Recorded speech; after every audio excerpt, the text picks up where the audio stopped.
Good afternoon, everybody. Please be seated.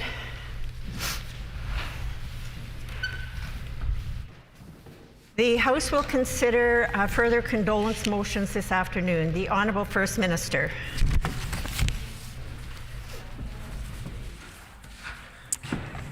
Thank you very much, Madam Speaker. I move, seconded by the Leader of the Opposition, that this House convey to the family of the late Bonnie Korzeniowski, who served as a member of the Legislative Assembly of Manitoba, its sincere sympathy in their bereavement and its appreciation of her devotion to duty and a useful life of active community and public service, and that Madam Speaker be requested to forward a copy of this resolution to the family.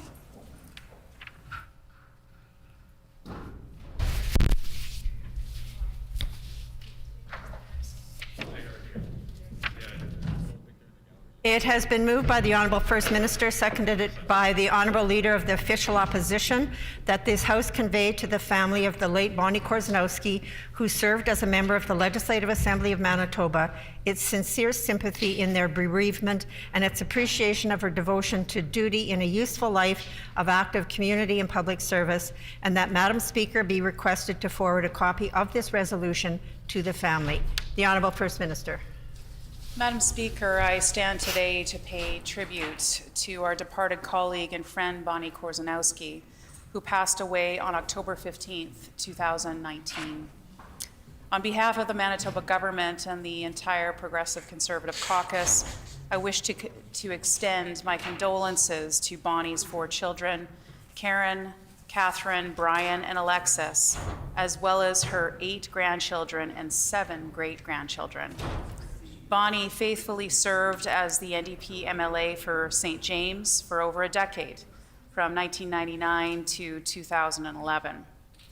During that time, I had the pleasure of serving in this House with her, and so did several members of our Progressive Conservative caucus who are here with us today, including yourself, Madam Speaker. I think I speak for all of us in expressing our admiration for her dedication to the St. James community and her strong advocacy for the Canadian Forces and the military families during her time as the MLA for St. James. Madam Speaker, Bonnie was born and raised in Winnipeg in a proud military family. She earned a diploma of social service work from Algonquin College in Ottawa. Bonnie eventually moved back to Manitoba, where she worked at the Manitoba Youth Centre. Bonnie then graduated with a Bachelor of Social Work from the University of Manitoba in 1980 and earned a Master of Science in Administration from the University of Michigan in 1995. Throughout this time, she worked as a social worker at Brandon General Hospital, St. Boniface Hospital, and the Deer Lodge Centre. As with all of us who care about our great province, Bonnie soon brought her passion for her community into political activity, becoming a board member with the St. James NDP Constituency Association. And in 1999, she ran successfully under the NDP banner to become the MLA for St. James, an office she held, as I mentioned earlier, until her retirement in 2011. During her time as MLA, Bonnie served successfully as Deputy Speaker of the House, and in 2008, she was named Manitoba's Special Envoy of Military Affairs. Bonnie particularly excelled in her role as Special Envoy, acting as a tireless advocate for military families and a strong supporter of the Military Family Resource Center at 17 Wing.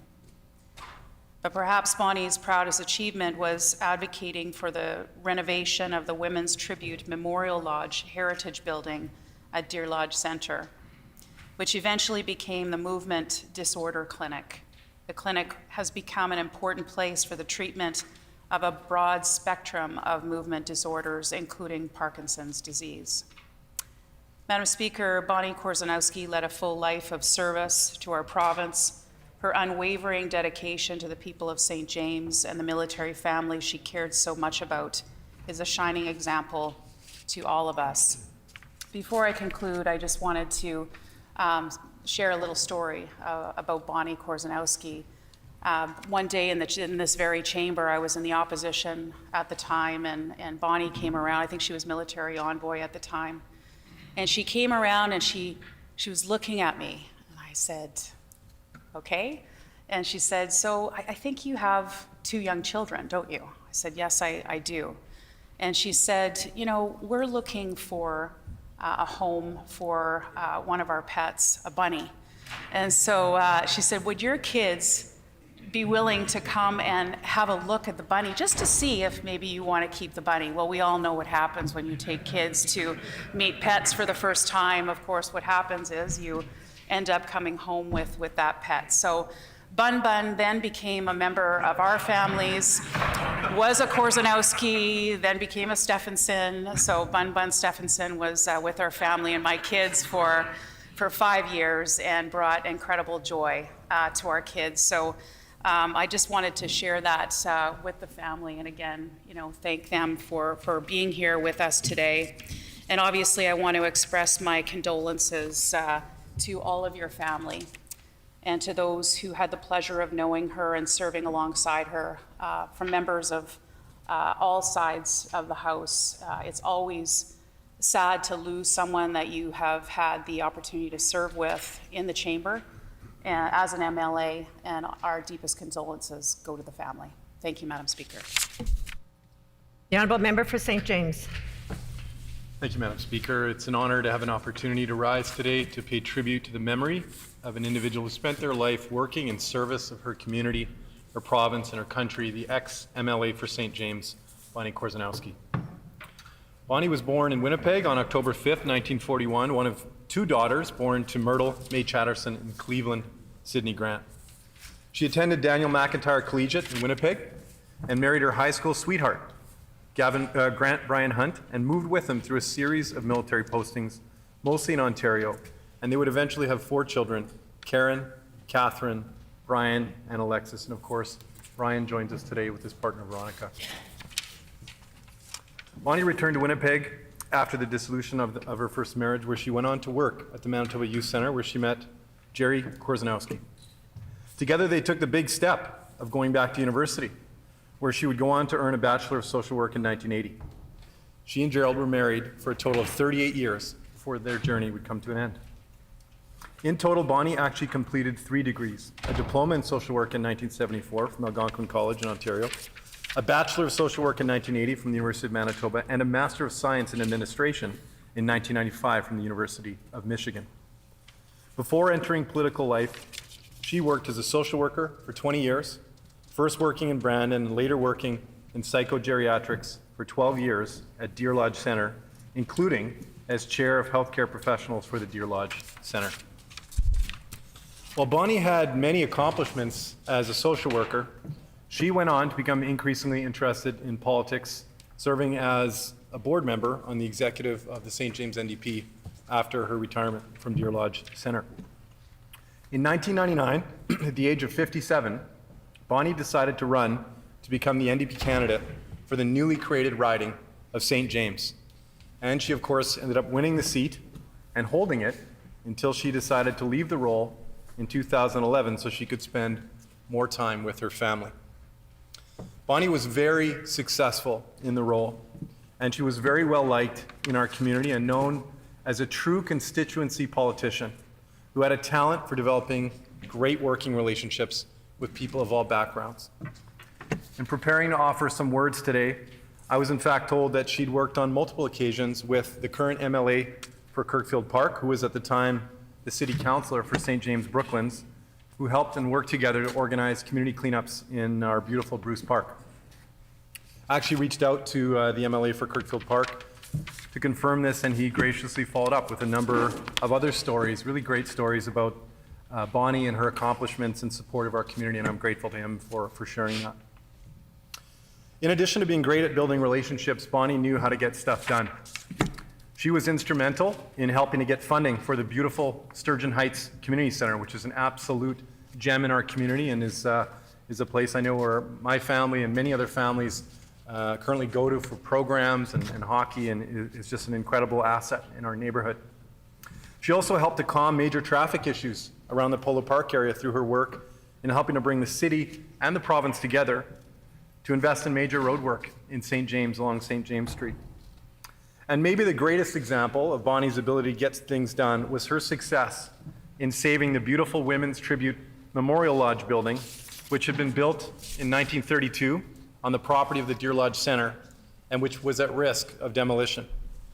Bonnie worked tirelessly to save the building, and she was ultimately instrumental in organizing the political will and resources required to save the building from being demolished. And as our Premier shared, thanks to her incredible efforts, the building was preserved and converted into a cutting-edge movement disorder clinic that now serves thousands of seniors every single year. As MLA, Bonnie would later serve as the deputy to the Speaker of the House, and she was also named as our very first special envoy of military affairs for Manitoba in 2008. In speaking with people who knew her well, some of whom are on our constituency association in St. James to this day, I've come to learn that Bonnie was particularly passionate about this aspect of her work, a passion that likely stemmed from her own background as a child of a military family herself. She did everything she could to extend military family rights. She helped to establish a medical clinic for military families, and she played an instrumental role in helping to create a daycare center to help make life better for those living on the 17-wing base. These are truly incredible accomplishments that no doubt had a major impact on improving quality of life for military families who were stationed here in Manitoba. And her family can be incredibly proud of that work that she did in support of our military community here in Manitoba. In addition to her work as a special envoy for military affairs, she was also involved in a number of other military-related volunteer roles. She was the first female board member of the Queen's Own Cameron Highlanders of Canada Regiment, official godmother to the Liga dos Comandantes, the Portuguese war veterans, a proud member of the Royal Military Institute of Manitoba. She was also a member of the Royal Commonwealth Association and the Intrepid Society, to name a few. And last but not least, she was also a proud member of St. James Legion No. 4, never missing a single Remembrance Day service at our beautiful Bruce Park. After her retirement from politics at age 69, Bonnie was still unable to slow down, and was known to be adventurous right until the end of her life. And I've read stories about parasailing trips in her late 70s while in Mexico to put us all to shame. Bonnie died in Winnipeg on October 11th, 2019 at the age of 78. She is survived by her husband Jerry, 4 children, 8 grandchildren, 7 great-grandchildren, and her sister. Madam Speaker, Mr. Deputy Speaker, I didn't have the pleasure of knowing Bonnie personally. But from what I've learned about her, it's clear to me that she was an exceptional MLA who set a very high bar for those who came to follow her in St. James. I'm grateful that I had this opportunity to learn about Bonnie and her work in St. James, as it's been truly inspiring to learn about what she was able to accomplish in her relatively short time as an MLA and as a champion for our community. So to her family and friends, and to Brian, who's here with us today, my deepest condolences for your loss. Her memory lives on here, and we will remember her. Thank you.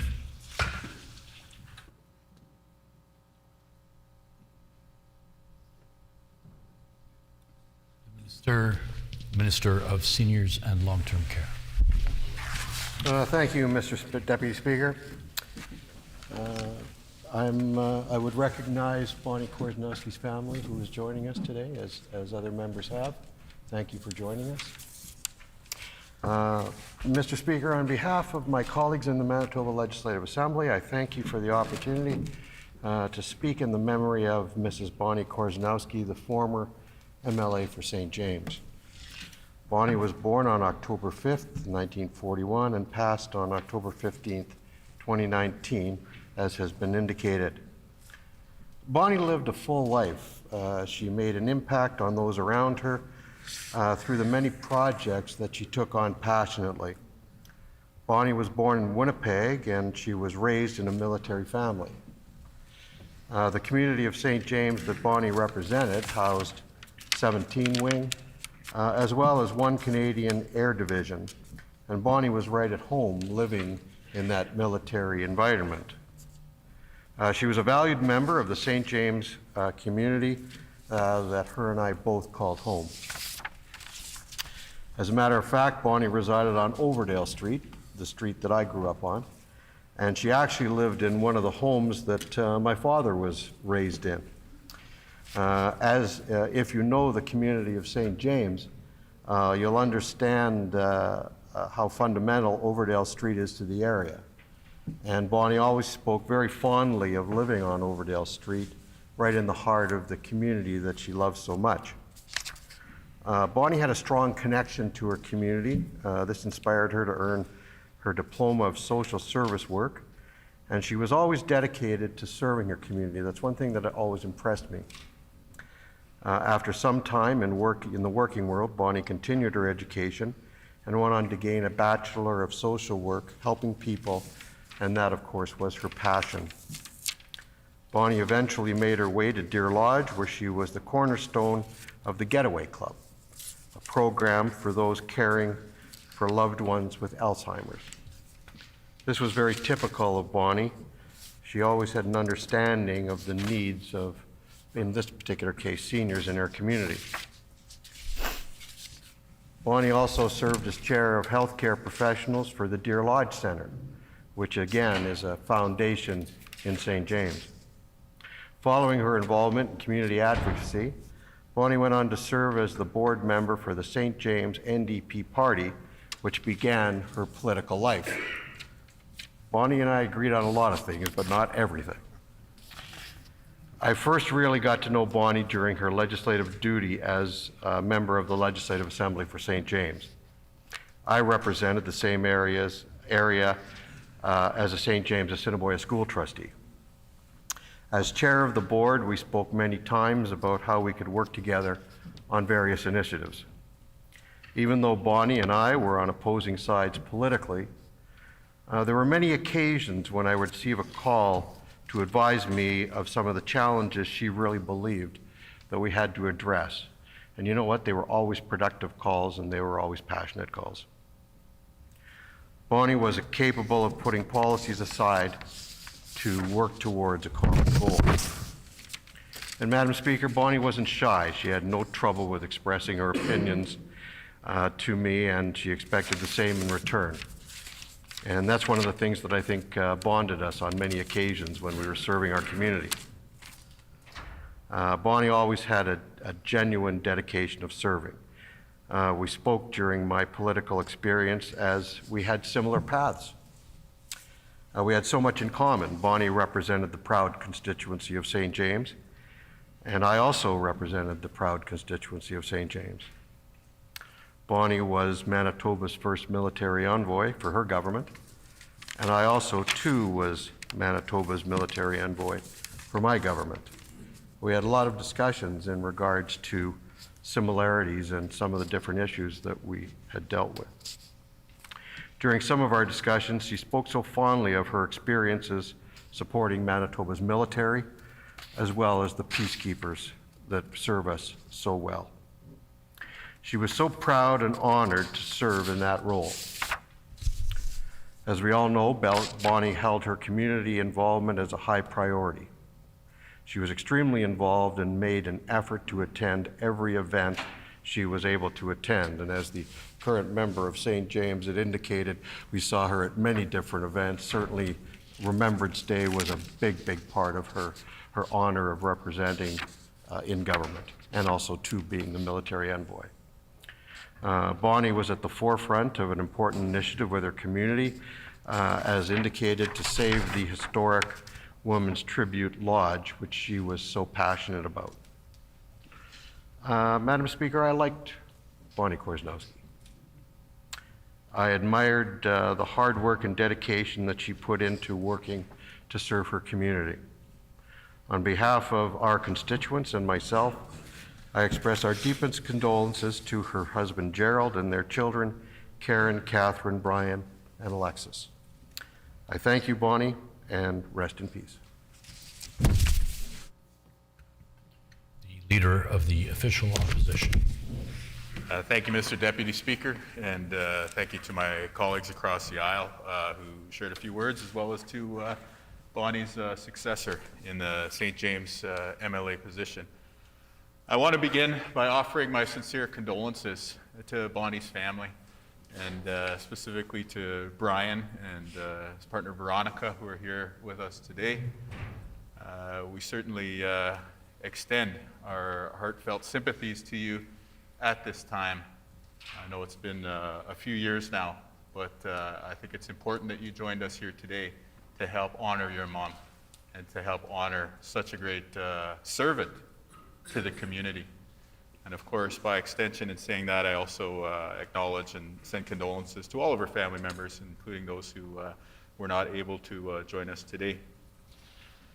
You know, Bonnie's contributions to Manitoba were many in the healthcare sector and the political arena, but on the community level.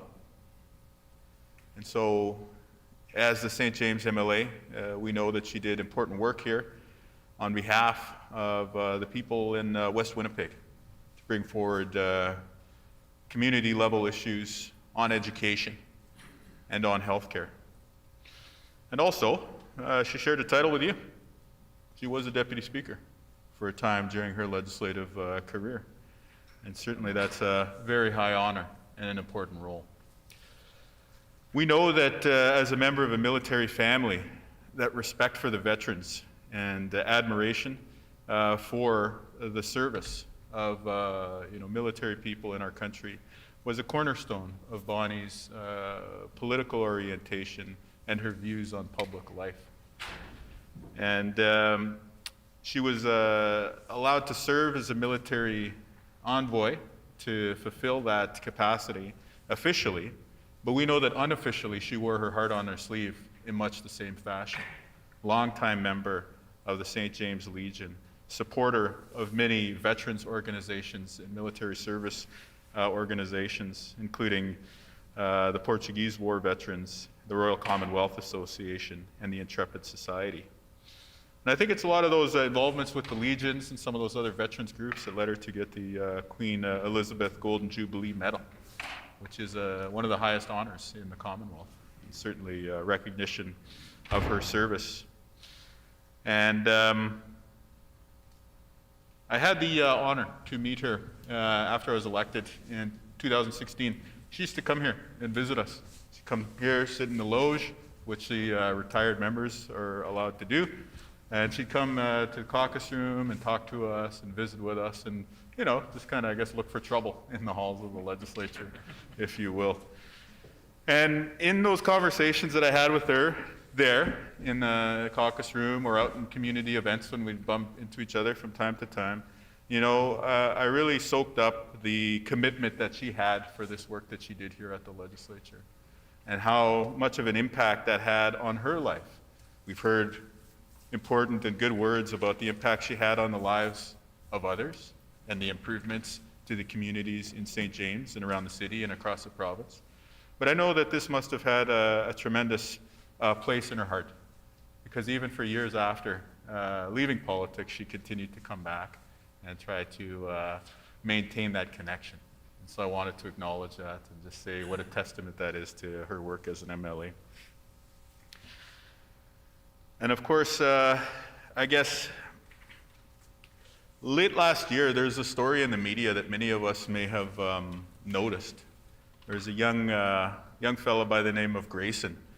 I think he was just 11 years old at the time, who saved his family from a house fire in South Winnipeg.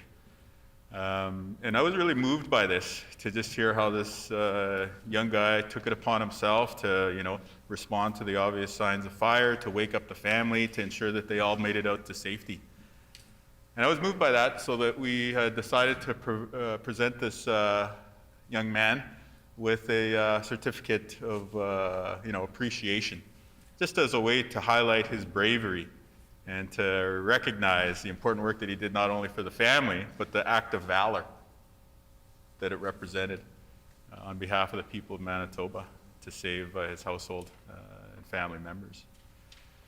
And so we made all the preparations. We went to the school. They had a little assembly. We did it outside, COVID-safe protocols, etc. And we presented the certificate there to Grayson. And it was there that I met Brian and Veronica on that day as well. Because as it turns out, young Grayson, hero of the headlines from October 2021, is actually the grandson of Bonnie Korzeniowski. And he is one grandson among many. So all of a sudden, as we're talking to Brian and talking to Veronica that day, it started to make a little bit of sense where Grayson was coming from and his idea of service and his idea of being brave in the heart of a truly scary situation. And so I think he came by his bravery honestly and inherited it from Grandma as well as from many other members of the family. And so with that, I just want to close by thanking the family of Bonnie Korzeniowski for sharing her with us these many years.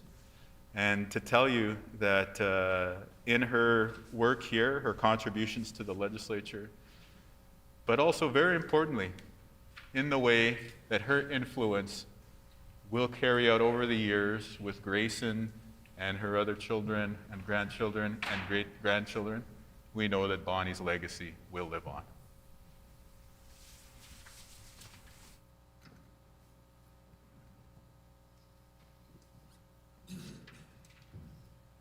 The Minister of Natural Resources and Northern Development. Thank you, Mr. Deputy Speaker, and it gives me great privilege to stand up and recognize Condolence Bonnie Korzeniowski. I actually worked quite closely with Bonnie, as the member for Assiniboia had mentioned. Bonnie was really great to work with. It was actually a time when I first had started on City Council, I guess it was in 2006. I worked with her on a variety of different project roles. And it was a delight working with her. We had a great working relationship, and we were able to accomplish a lot in the community. As members before had talked about her role before politics, she of course was born to a military family, and that's been a love of Bonnie for many, many years. You always see her at the Military Family Resource Center. They usually had to have kind of a breakfast or kind of a coffee, a monthly basis. You'd see her all the time.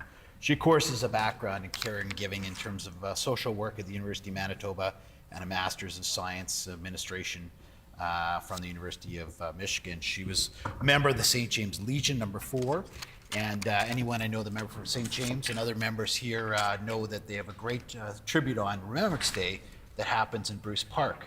And Bonnie, because of her role before, would always walk back. There's an opportunity there to go to the Legion beforehand and then after, essentially, and give some speeches prior to the COVID.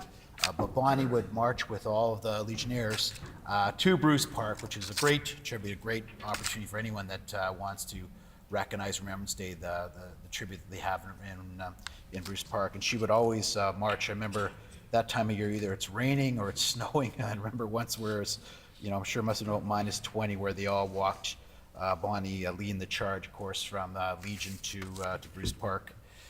Bonnie has a lot of experiences previous members have mentioned in terms of her association, whether that be through the Deer Lodge United Church, Manitoba Human Rights Committee, and Manitoba Alzheimer's Society, which led her sense of commitment to when she decided to go into politics. Of course, as others have mentioned, she was the NDP member for the Legislative Assembly from 1999 to 2011. She beat Jerry McAlpine, who had been in that seat, I think, for 2 sessions and won in 1999, a fought election. She served in Special Envoy for the Military Affairs from February 2008 to 13, and that really was a passion for her because she's got that background, would go to numerous events throughout the year and did a dedicated types of service.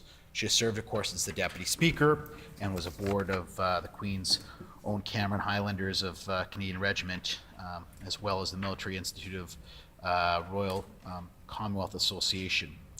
She's credited with restoring the Women's Tribute Memorial Lodge, as the Premier and others have mentioned, and just did a great job in the community. On a personal note, as I mentioned, I guess the first really 6 years of my political career as a councillor, you kind of come into these types of roles and you're first elected. you know, you want to make sure you're working with everyone. And I think probably from the city council level, it's a little bit easier to work in a nonpartisan fashion. And some days I wish I probably could work in that non-fashion way again. And sometimes we get into our roles here. But I can tell you that Bonnie was truly great to work with, and she welcomed me as a new elected official into the St. James community. The St. James community, for anyone that has been elected in these types of areas, knows that it really is a truly community where people tend to stay in St. James, and I think to a certain extent people don't feel they need to leave in so many different ways. So it's just a great community. Bonnie was always great at being able to get community grants, and a lot of times through city councils and also through the provincial and federal governments, you're asked to work on the same projects, whether that's a flooring project for the Deer Lodge Community Center, whether that's upgrades to things like a Zamboni at the Board Air or Brookville Community Center. You can do that. She was also very good at, in terms of amalgamation. We had amalgamation of two community centers, the Silver Heights Community Club, at that point the Sturgeon Creek Community Club. Sometimes those are, it takes hard process to amalgamate two community clubs. It went smoothly. There was a kind of a city process, but also the provincial government was there. And she advocated very effectively when there was ability, this is 2008, when there's some stimulus dollars available because of the downturn of the economy, and there was monies that were available at the federal level and the provincial level and the city level, and she was able to kind of set the table for the first advocacy of it to get the community club built, and that's really staple of the St. James community, where you have a lot of great events. There's been some other great initiatives done since then, but it really is a staple of the community. So I really want to congratulate her for that. She also, as mentioned by the member for St. James, was a big part of the drive, essentially, to get infrastructure built in the St. James region. Anyone that would drive around the Pole Park area around 2008 or 9 would know the long delays that you'd have when you're shopping. And so the levels of government, the city as well as the province, were able to work together to get money to expropriate some land and get the whole St. Matthew's extension, which really has helped out St. James in so many different ways. So she had a lot of vision in respect to that and was able to work in partnerships. I mentioned her role in the military affairs. She really enjoyed all aspects of this, as well as items like ensuring that there was housing monies that were available for places like Sinowak Bay. And before I left council, we had the Yellow Greenway Trail was also something. It's kind of a great trail system that goes all through the heart of St. James. Bonnie advocated for this, and so from a city council point of view, we were able to name a whole bunch of benches, essentially, that went up and down there. And so my role as the city councilor, I consulted with, I think, Grant Norman, who's the city councilor on the other side at that point. So we wanted to identify about 18 people from St. James that really made a difference in the community. And usually they weren't the politician types that we did, but we included Bonnie because of her role, what she had done, not just on that initiative, but a whole bunch of different initiatives. This is probably around 2010 or 2011, just as a recognition of the work that she did. So I want to recognize her family for all her dedication and her hard work, and so I want to thank her and just recognize her on behalf of you, and just say that she was a very valuable elected official in St. James, and we'll miss her greatly. Good job. The member for River Heights. Mr. Deputy Speaker, Bonnie Korzeniowski will be known for her attention to the needs of people in St. James community, and for her dedication to and support of the military in Manitoba as the Special Envoy for Military Affairs for 5 years, from early in 2008 to June of 2013. A social worker by training, she was instrumental in the establishment of the Movement Disorders Clinic at Deer Lodge Center, and made many other contributions to her community of St. James. She will also be known for bringing forward the Good Samaritan Protection Act, a bill which was passed into law and became effective December the 7th. It's an important and significant law which provides liability protection for a person who comes forward to help others, and it could even include, for example, off-duty military person It could include a health professional who comes forward to help somebody who has a health issue. There's an interesting history behind this act. Both Bonnie and I independently got the idea for a bill to protect Good Samaritans who come forward to help and protect others. It had become clear that sometimes people were reluctant to come forward and help others in need if there was concern about liability, that is, being sued if something went wrong, in spite of their good intentions in coming forward to help others. To end this concern of people being sued and found liable when they came forward to help someone, including, for example, trying to save someone's life, we had both independently brought forward legislation, conceived the idea independently to protect citizens with a Good Samaritan Act, as in fact has been done in other jurisdictions. My bill was actually first on the order paper in the fall of 2005. And it was debated extensively November 6th, 15th, 17th, 24th, 29th, December the 6th. I tried 6 times to get this bill passed second reading, and it never worked. The NDP caucus effectively blocked the passage because they wanted Bonnie's bill. But there were rules of precedence, and although Bonnie introduced her bill on November 24th, and it was debated on December the 8th, because of those precedence rules, her bill was unable to proceed further. So the next year, in the fall of 2006, once again, I introduced my bill, this time on November 17th. But when it was apparent that there was never going to be support from the NDP, I decided it was more important to get a Good Samaritan Act passed than what was happening then was it was being blocked.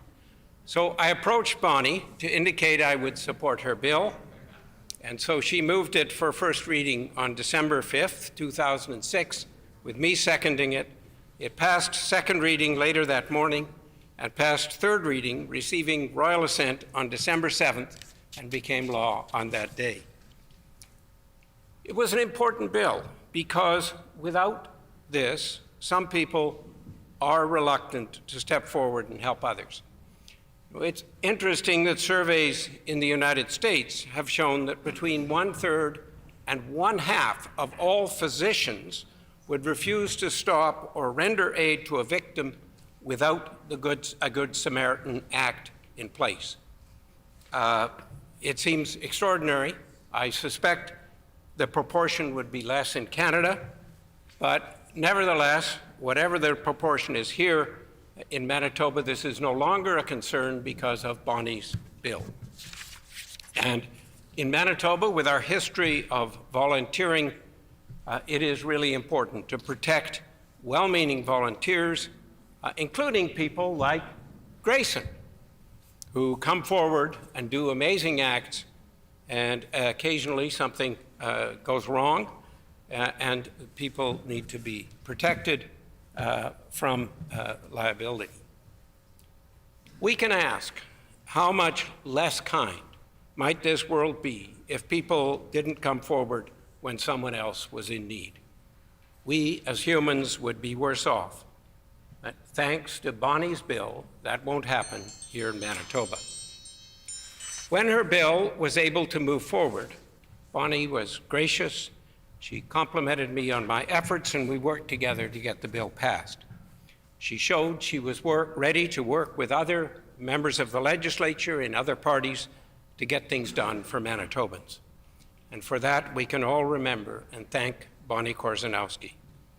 Well, on behalf of myself and our caucus, I extend condolences to Bonnie's family and friends, to Brian and Veronica, and all the rest of the extended family, and to the members of the NDP caucus. Merci, miigwech. Thank you. The honourable member for McPhillips. Thank you very much, Madam Speaker. My condolences to the family of Bonnie Korzeniowski today as we honor and recognize her service as a member of this legislature. Madam Speaker, I had a different relationship with Mrs. Korzeniowski as I was a staff person and a lobbyist during her tenure from 1999 to 2011. And oftentimes, Madam Speaker, when you're interacting with MLAs, you're trying to find some sort of commonality with them, whether it's a pet rabbit, Madam Speaker, whether it's children, whether it's sports. But in the case of Bonnie Korzeniowski, Madam Speaker, it was our joint legacy of being actually military families. Madam Speaker, I was born into a military family overseas, Madam Speaker, and that allowed us, myself and Bonnie, to have a basis of a conversation because we could share the struggles that can be military life. And we see the importance of military throughout the history of Manitoba. And a number of colleagues have talked about the special envoy, the special envoy for the military here in the province of Manitoba. And what's particularly interesting about this position, and I think it's important that this be part of the record for the family, is the role of the military envoy wasn't actually created for Bonnie Korzeniowski. It was actually created because of her. And that's a big difference. It was her passion behind the scenes, and I know in talking to some of the MLAs at the time, they talked about Bonnie's passion for the creation of a role to represent the military who have such a significant presence in our community, whether it's in Winnipeg or Westman. But Bonnie, through her life in the military, recognized that the needs of military members can be very different than that of regular citizens, Madam Speaker. And so oftentimes they require their own advocacy. And so she took that passion, that history of being a military member of a military family, and she brought it with her to government. And it was through that passion that led to the creation of a special envoy.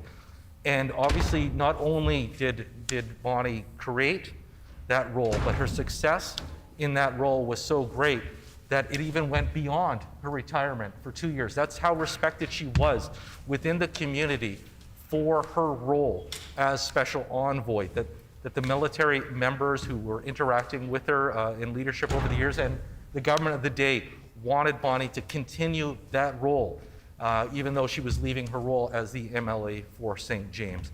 And I know in talking to her successors, they have often commented that they have heard from military leadership who speak very fondly of Bonnie Korzeniowski's development of the special envoy role, the work that she has done in successfully advocating on behalf of military families and everything she has done in that community. So myself, I would like to extend my personal condolences to the family. You definitely, you have a great deal to be proud of with your mother, and there is no doubt that her legacy here in the province of Manitoba will last a very long time. The Honourable Member for Concordia. Thank you very much, Madam Speaker, and it's my pleasure and honor to be able to rise here today to put some words of condolence on the record for Bonnie Korzeniowski, and I'm very glad to see that her family is here. I know just a very small part of a large family, but it is important, I think, that they join us here today, so thank you for joining us, and our condolences to you and to the extended family. I'm especially pleased, Madam Speaker, because I had an opportunity to serve with Bonnie Korzeniowski. I'm not the only one in the chamber, but you know, I have been here now for a couple of minutes, and so I had the honor to have actually served with Bonnie, and so I wanted to be able to put just a few of my recollections on the record. As has been mentioned here a few times, Bonnie was a model of a constituency politician and somebody who always looked out for her constituency and her neighborhood first. She was a passionate advocate for her community, whether it be the aerospace industry and the manufacturing jobs that were in her own community, always fighting for good jobs, and how that built her neighborhood. She, of course, as we've heard, was an advocate for active transportation, for community centers, all that kind of very granular type of work that we can do as MLAs that I think really bring up those people who put in their time at the local level. Often she would invite members of the caucus, come out to the trail cleanup, come out and help out at this community center, and that really spoke to what she valued in her own neighborhood. But I think her biggest passion was healthcare, and making sure that healthcare in her community and all the support structures that existed were front and center. That was her number one passion in terms of advocating for her neighborhood, and so we appreciated that.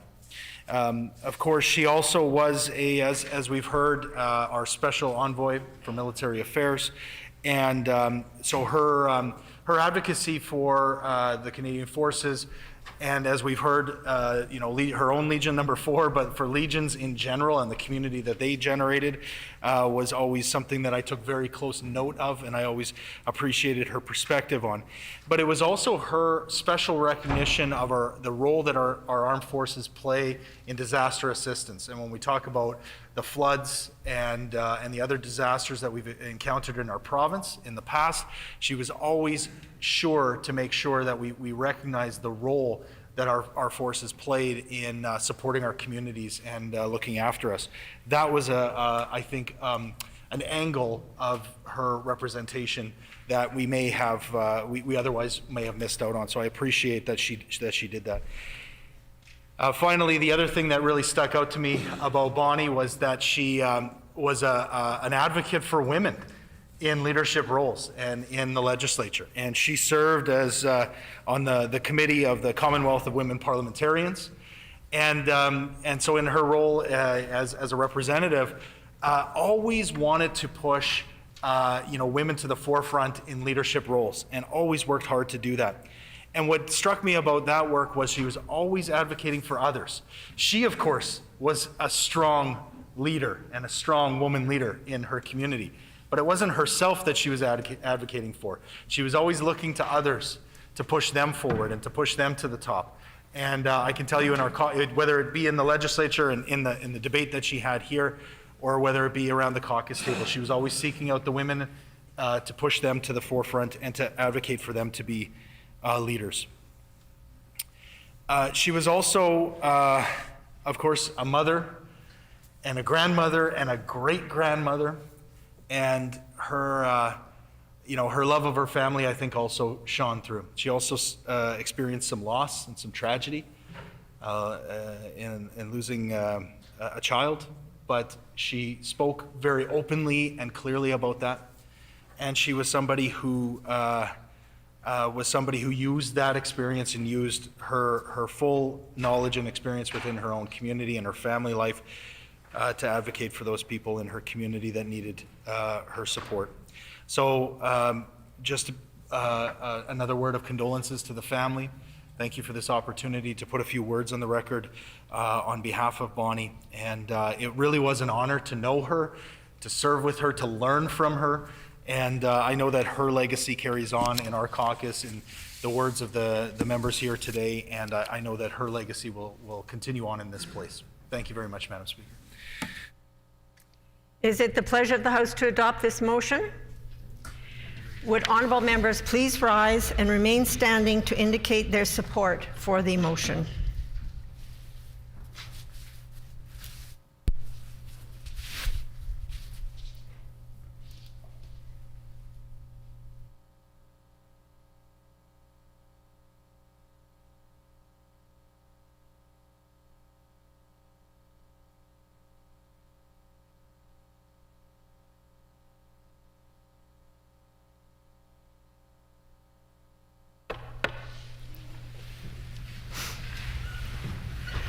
We will now move to the final motion of condolence this afternoon. The Honourable First Minister.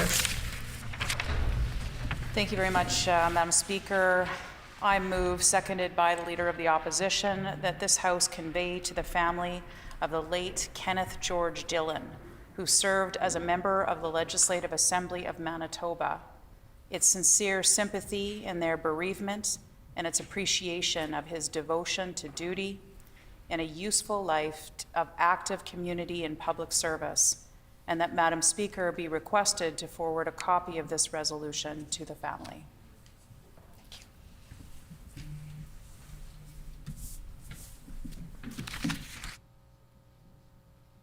It has been moved by the Honourable First Minister, seconded by the Honourable Leader of the Official Opposition, that this House convey to the family of the late Kenneth George Dillon, who served as a member of the Legislative Assembly of Manitoba, its sincere sympathy in their bereavement and its appreciation of his devotion to duty in a useful life of active community and public service, and that Madam Speaker be requested to forward a copy of this resolution to the family.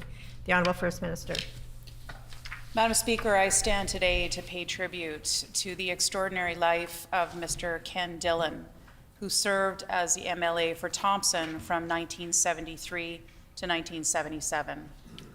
On behalf of the Manitoba government and the entire Progressive Conservative caucus, I wish to extend our condolences to Mr. Dillon's children, Kenneth Jr., Deborah, and Kevin, as well as his 11 grandchildren and 4 great-grandchildren. While I did not have the opportunity to serve with Mr. Dillon personally, I know that he leaves behind a lasting legacy, and he is missed by all those who knew him. Mr. Dillon was born on April 29, 1938, on the Serpent River First Nation in Cutler, Ontario. As a teenager, he joined the Canadian Armed Forces and was stationed at the Royal Canadian Air Force Base near Rivers, Manitoba. Mr. Dillon eventually moved his family up to Thompson, where he gained employment in the nickel mine and took up the various causes of people in his community. During his time in Thompson, he became president of Union Local 6166 of the United Steelworkers of America and held that position for 3 years while raising a family and contributing to other causes in his community. As with so many Manitobans drawn to public service, Mr. Dillon's community activism prompted him to seek the nomination for the New Democrats in Thompson in 1973. He faithfully served as MLA for Thompson for 4 years and as the legislative assistant for Premier Ed Schreier. He also continued his passionate advocacy for working people in the Legislative Assembly, serving as a member of the Manpower and Employment Committee and the Resources and Economic Development Committee. Mr. Dillon went on to spend his post-political life involved in various endeavors to improve economic opportunity for Indigenous people in Manitoba and throughout the country, including serving as manager of Matthias Colomb First Nation and managing director of the Economic Development Program for the Saskatchewan Métis Society. Later in life, Mr. Dillon became an advocate for fiscal responsibility and lower taxes, including as secretary for the Prairie Centre Policy Institute in Saskatchewan. Like many of us, Mr. Dillon loved to work and continued to serve as a consultant for Voltage Power in Ontario until his death on April 20th, 2020. But while he may have enjoyed work, I note that Mr. Dillon's greatest memories were from his time camping with his family and fishing for pickerel on Mystery Lake in northern Manitoba. Mr. Dillon's life of service and his love of family are true reminders to us all of us. Mr. Dillon's life of service and his love of family are truly reminders to all of us about what really matters in life. I would like to once again extend my sincere condolences to Mr. Dillon's family and all those who had the pleasure of knowing him throughout the years, and especially those years here in the Manitoba Legislature, where we pay tribute to him today. The honourable member for Flin Flon. Thank you, Madam Speaker, and it's my pleasure to rise today and pay tribute to Kenneth George Dillon, who was the MLA for the Thompson constituency from 1973 to 1977. Mr. Dillon was born April 20th, 2020. He was born April 29th, 1938 at the Serpent River First Nation in Cutler, Ontario, and died April 20th, 2020, again at the Serpent River First Nation. Mr. Dillon was elected as the NDP MLA in Thompson, and in fact was possibly one of the first Indigenous MLAs to serve in this legislative chamber, and was in fact only the second MLA to represent that constituency. Mr. Dillon spent his formative years living with his parents and his siblings, and from that he learned from his father how to hunt, trap, and gather food for the family. In his teen years, Mr. Dillon joined the Canadian Armed Forces at Canadian Army Apprentice Training School at Camp Borden in Ontario. He trained as a parachutist and tested parachute equipment, and also trained as an air supply dispatch instructor, and developed his enduring friendships from his Army experience. Mr. Dillon met his future wife, Esther Mabel Bickham, in Manitoba while training at the Royal Canadian Air Force Base near Rivers, Manitoba. They were married June 21st, 1958 in Blind River, Ontario. They had 3 children, Kenneth Norman, Deborah Ann, and Kevin Andrew Matt. After marriage, they settled in southern Manitoba, where Ken was employed as a painter for several years. In the late 1960s, he decided to improve his family's economic standing and went to work at Inco in Thompson. Ken was a voracious reader, a skilled writer, an orator, and a champion of the underserved, particularly the Indigenous people. He was passionate about ensuring fairness and economic opportunity for all, and as such, he was elected president of Local Union 6166 of what was then called the United Steelworkers of America. He served as president for 3 years.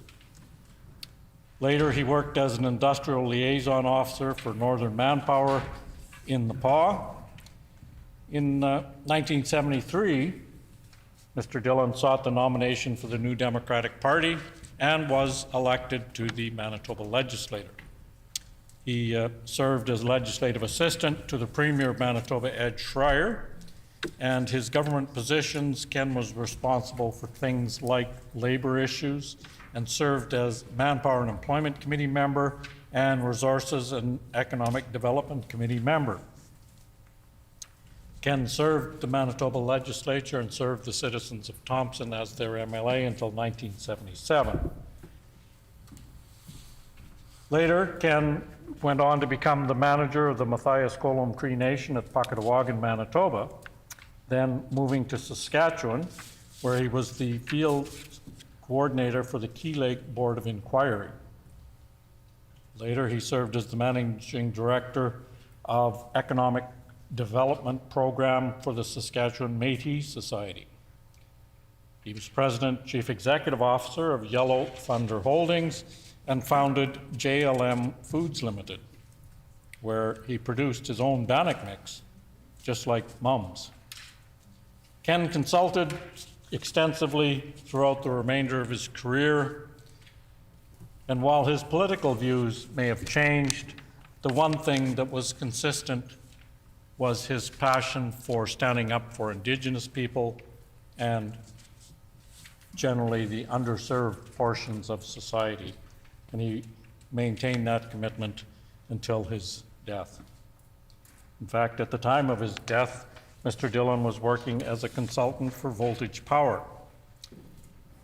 Now, I'm told that his most memorable and enjoyable times were spent with his wife and children camping on what they called Dillon Island and fishing for pickerel on Mystery Lake up north. He loved spending time in his later years with his children and grandchildren in Michigan and was so very proud of them and all their accomplishments. Unfortunately, Mr. Dillon was predeceased by his former wife, Esther, his parents, and siblings. One of the things that stood out when I was researching for this condolence motion was what his daughter, Deborah Collingridge, said. He looked back on his time as Thompson MLA very positively, and I think he felt that he had done a lot of good. It was disappointing to him that he didn't win the election, that he was only able to serve 4 years. I think he was hoping to be reelected to do more for his community. A fellow by the name of Les Johnson, who was a senior provincial bureaucrat when Mr. Dillon was elected as MLA, said that he was one of those people who had learned how to work in the Indigenous and Euro-Canadian culture effectively. One of the things that also his daughter was amazed at was that a man with a grade 8 education could rise to do all the things that Ken Dillon did in his life, from being an MLA to being a CEO to being a consultant on so many different things. And it certainly speaks to his desire to work. And in fact, he continued working up until the time of his death at 81 years old.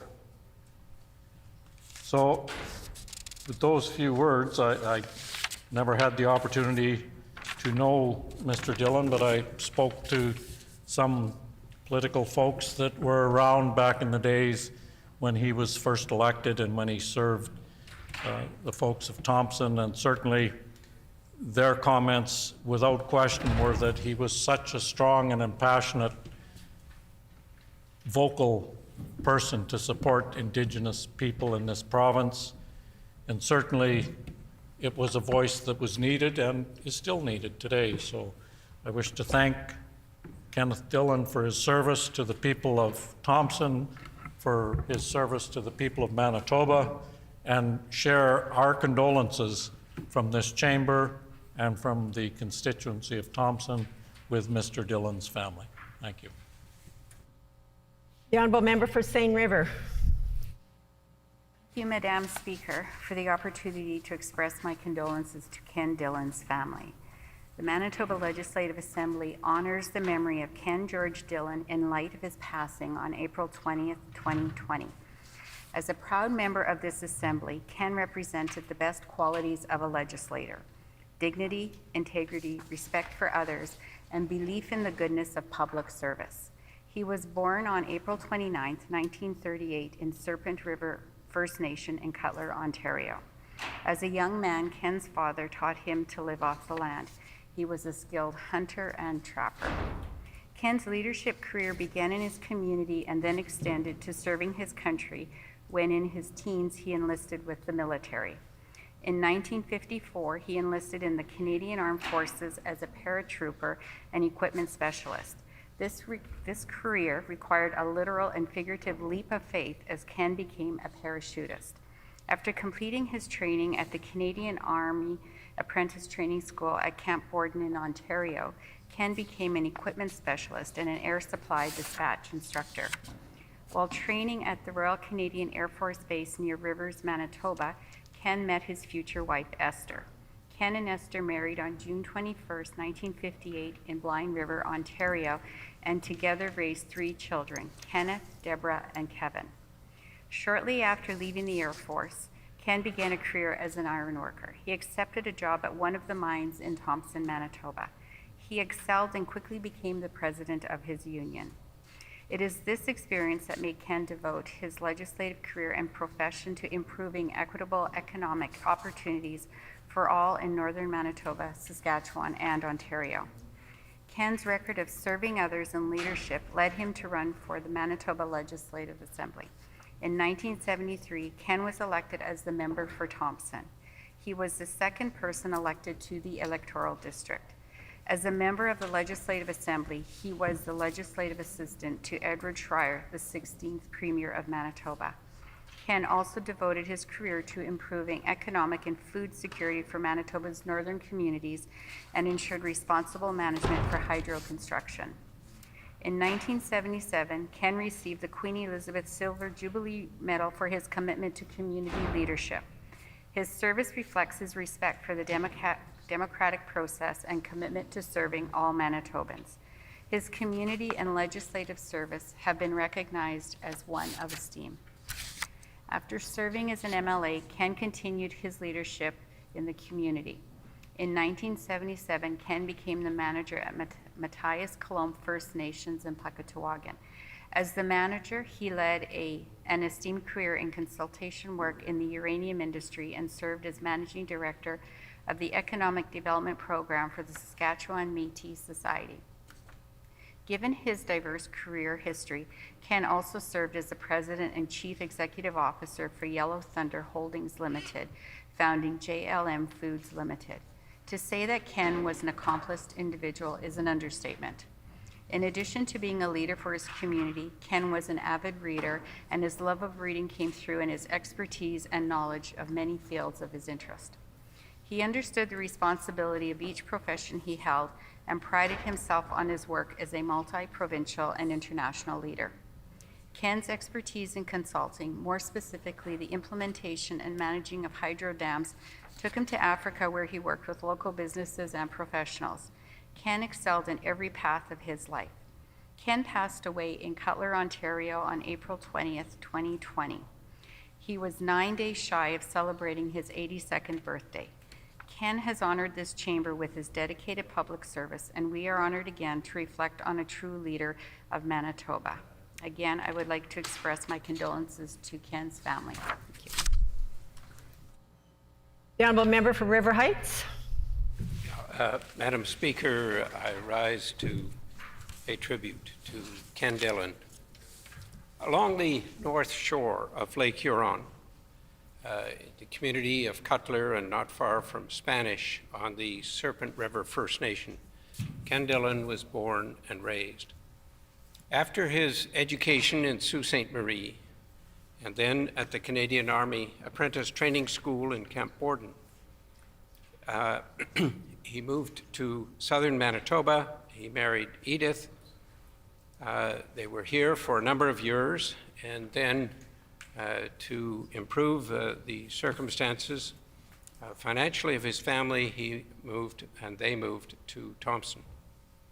He was trained as an iron worker, and he worked at Inco at the nickel mine in Thompson, and rose fairly quickly to become the president of the United Steelworkers Local 6166. From 1973 to 1977, he served as the MLA for Thompson. He was, at that time, the only Indigenous MLA who was elected, and he was the first Indigenous MLA for some time. He was the legislative assistant to Ed Schreier. He spoke particularly on labor and northern and resource issues.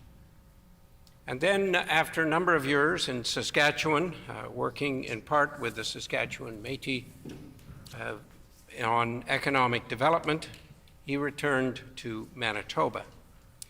And this time, a little older, and I would say a little wiser, he ran for election for the Manitoba Liberal Party in Thompson. That was in 2011. I was in Thompson helping him with his campaign. Sadly, it was not successful. He was a kind, gentle, talented man who spent much time helping others and working on behalf of others. He loved fishing, being with his family. He helped Indigenous people in many ways, including the Matthias Colomb First Nation and Saskatchewan Métis. He was a remarkable individual for his time and remarkable in what he achieved with his level of education. So on behalf of our caucus and myself, we extend condolences to the family and friends of Ken Dillon and honor him for a life well lived and contributing to Manitoba and to Canada and to the well-being of Indigenous people in particular in our province. Thank you. Merci. Miigwech. The honourable member for McPhillips. Thank you very much, Madam Speaker, and I'd like to join my colleagues in offering the family of Kenneth Dillon our condolences on his passing. Madam Speaker, obviously I didn't have the opportunity to know Mr. Dillon personally, but as I listened to the stories, Madam Speaker, as I read the information about Mr. Dillon, Madam Speaker, I was struck by the life that he led, Madam Speaker, as a role model for his community and for his family, Madam Speaker. But what struck me most is, as I listened to the condolence motions of a whole today, Madam Speaker, and as I reflect on the tenure of Mr. Dillon back in 1973 to 1977, was this was a time before cell phones, Madam Speaker. This was the time before, FaceTime with our families, Madam Speaker. So when we think about a lot of the sacrifices that we make as MLAs to serve the people of Manitoba and that our families make, I think it's important that we collectively recognize the efforts of our predecessors, including Kenneth Dillon. Without Kenneth Dillon and people like him putting their name forward and being part of that democratic process, Madam Speaker, we here in this legislature just simply wouldn't exist. And so, Madam Speaker, at some point we will all be referenced in this manner, Madam Speaker, and to that end, I just want to say on behalf of the Manitoba Legislature and on behalf of myself, I want to thank Mr. Dillon for his democratic service, especially as we reflect on a world which freedom seems to be a rally and which is threatened at every corner. It is worthwhile to note, Madam Speaker, that there are individuals like Mr. Dillon who saw the value in democracy, who put their name forward, Madam Speaker, who did their best to be part of a democratic world. Thank you. Is it the pleasure of the House to adopt the motion? Would honourable members please rise and remain standing to indicate their support for the motion?